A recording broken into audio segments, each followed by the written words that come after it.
Саламатсыздар, урматтуу депутаттар, урматтуу төрага Нурланбек Тургунбекович, урматтуу өкмөттүн өкүлү Алмаз Акмажанович, урматтуу депутаттар, бүгүнкү күндө бензиндин дүң баасы түштү.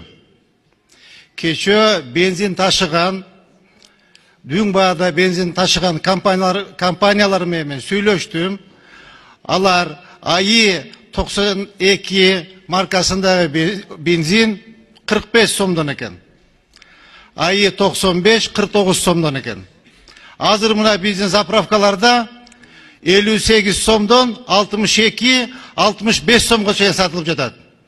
Ушу монополия каршы кызматы чакырып, урматтуу төрага, алар каякты карап отурушат. Бунда эч качан болгон эмес. Бензинге мен де бензин менен иштегем.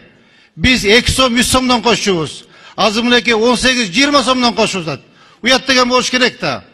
Ошон үчүн урматтуу төрага Алмаз Акмажанович, антимонополия каршы кызматты чакырсаңыз, ушуларды сүйлөшүп, керек болсо ошол розничный торговля саткан жекешкелерди чакырабызбы же кандай кылабыз чакырып, ушу бензиндин баасын арзандатышыбыз керек.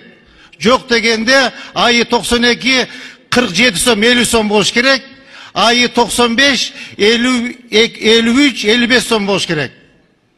Элге бираз болсо дагы жеңилдик болот. Азыр мынакей бираз Кудайга шүгүр эми светибиз таныш болуп турат, көмүрүбүз бар, ушу бензин бир топ арзандап калса, бир жок дегенде 10 сомго элге бир топ жеңилчилик болот эле.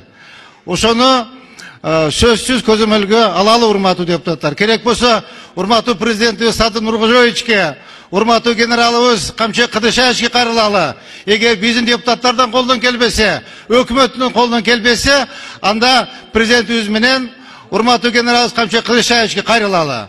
Давайте ушу бензиндин баасын жөнгө салалы. Чоң рахмат.